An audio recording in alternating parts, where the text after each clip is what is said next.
I've got two fairy tale type episodes for you today, and by that, I mean that these are magical stories that have endings that are designed to scare the bejesus out of you on an existential level. Let's get to it, shall we? I am the right hand of vengeance. Intensify the probe. What about Buck? It is an area which we call the Twilight Zone.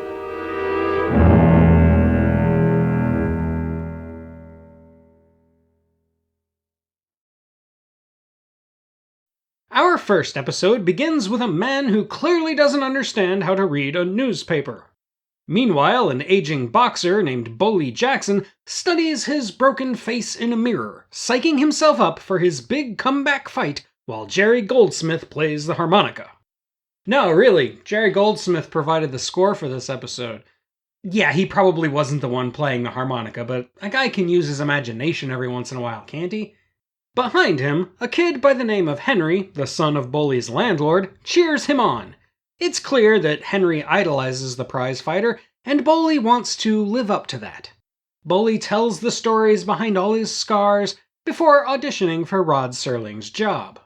Tired old man trying to catch a bus, and the bus is already gone. Left a couple of years ago. Henry reassures Bully that he'll make a big, tall wish, that Bully will not only win tonight, but also won't get hurt. Bully goes to leave, but first he gets philosophical with Henry's mom about how the world kicks youthful enthusiasm out of kids. Somebody push their face down on the sidewalk and say to him, "Hey, little boy, it's concrete." Later, backstage, Bully gets angry at a dick named Thomas who tries to talk him into making a career out of throwing fights. Bully goes to throw a punch instead, winds up hitting concrete, and busts his knuckles. Nevertheless, he gets gloved up and heads for the ring. We then see a bunch of hands, as Bully takes a beating.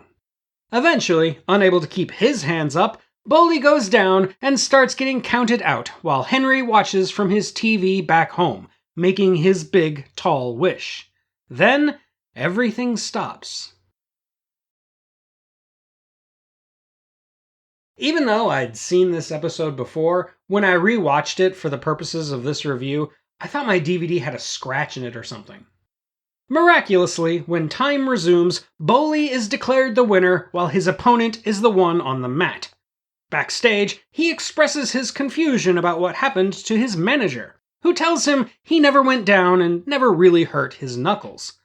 Bully then heads home, gets congratulated by his neighbors, and talks to Henry, who explains that it was his wish that changed the outcome of the match. Bully totally flips out at this revelation, explaining that wishes are magic and magic isn't real. Henry begs him to believe, but Bully gets more and more angry and insistent, yelling at Henry that the world is horrible, that life is misery, and that all his wishes ever got him was a face full of scars. He starts calling the boy names, even as Henry tells him he has to believe for it to be true. Bully, you got to believe. I can't. You got to believe. You got to believe. I can't. Believe. Then we're back at the fight, and this time it's Bully on the mat as the ref says 10. Going to the Twilight Zone is a symptom of a very serious concussion. Too bad they didn't have protocols back then.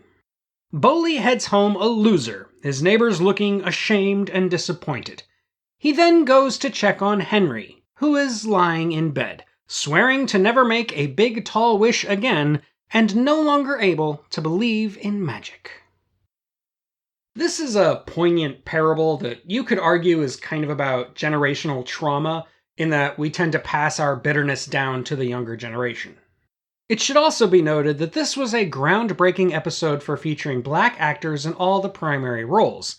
This was unheard of for the 1960s, and would eventually help the series earn a Unity Award. While I'm not going to throw too much shade at the terrible child actor, because he's a child, I will say that Ivan Dixon, who plays Bully, and will be showing up again on this show, is great at delivering some really difficult but powerful dialogue. All in all, this is another great episode that I highly recommend. You do all you can to help them grow right.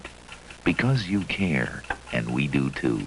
Pet introduces Instant Breakfast Plus, the most nourishing instant breakfast you can buy.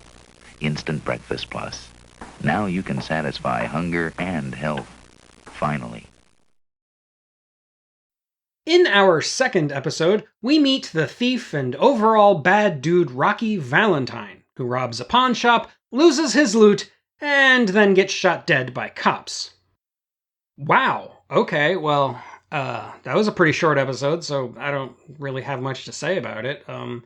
Maybe the show was trying to comment on the brutal suddenness of death, or... Valentine is woken up by Sebastian Cabot in a white suit, identifying himself as a guide named Pip. Before Valentine can ask what that means, he gets up and vaguely remembers having a shootout with the cops. Pip then reveals he knows all kinds of things about the robber, such as his fondness for games. Rocky then tries to rob him, so Pip gives him a few handfuls of cash that he pulls out of his pockets. Pip, you see, is there to give Valentine anything and everything he wants. The pair go to a swanky pad that Pip claims belongs to Valentine, despite Rocky being sure there must be a catch. Well, first of all, what's a pitch? Come on, the pitch, the catch, the gimmick. What do I got to do for all this? Nothing. I can't tell you more than I have, honestly. I get it. You're just a goon, huh? You're a f***ing goon. Pip insists there are no strings attached, however, and offers to help him change out of his bullet hole-riddled outfit. Valentine gets into a proper suit and sits down to eat. Worried about being poisoned, he asks Pip to take the first bite, but Pip says he's forgotten how to eat. Rocky gets mad and then tries to shoot Pip, only to find the man immune to bullets. But the lamp isn't.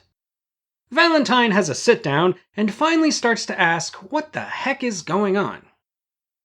Well, Rocky, have you ever seen The Sixth Sense?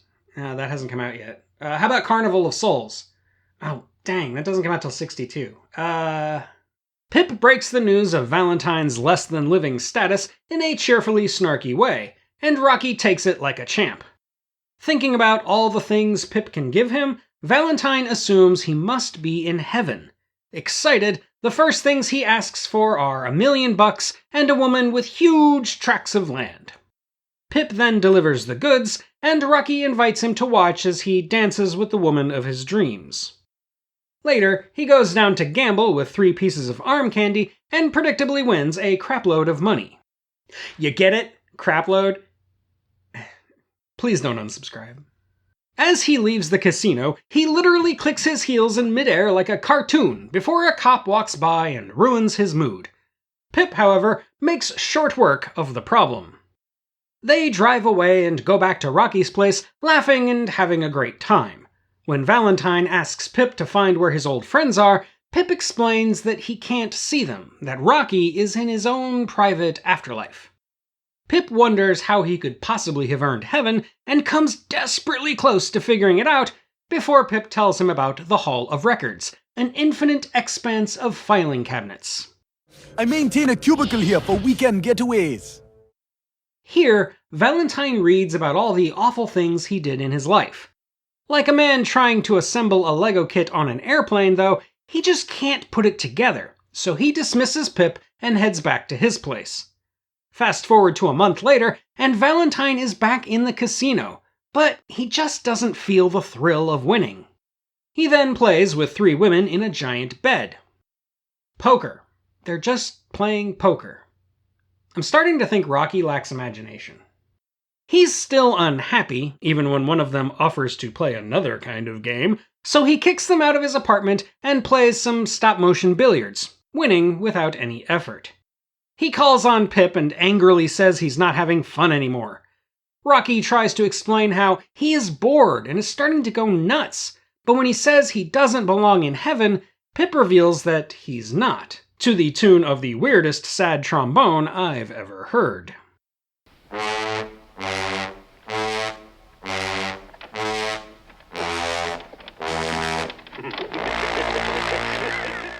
This is a very old archetype. You know, the Midas touch, the genie's curse, be careful what you wish for, all that stuff.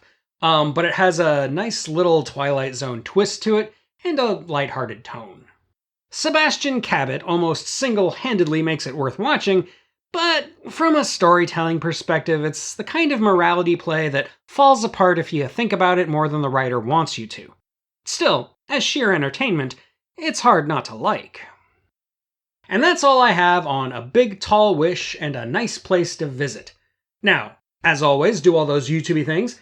Check out my Patreon, and all that other good YouTubey stuff. But until next time, this is the Unapologetic Geek, telling you to never be ashamed of what you love.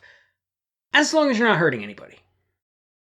You said you needed a guide like a hole in the head. Yeah? Well, as a matter of strict fact, you had a hole in the head only a short time before.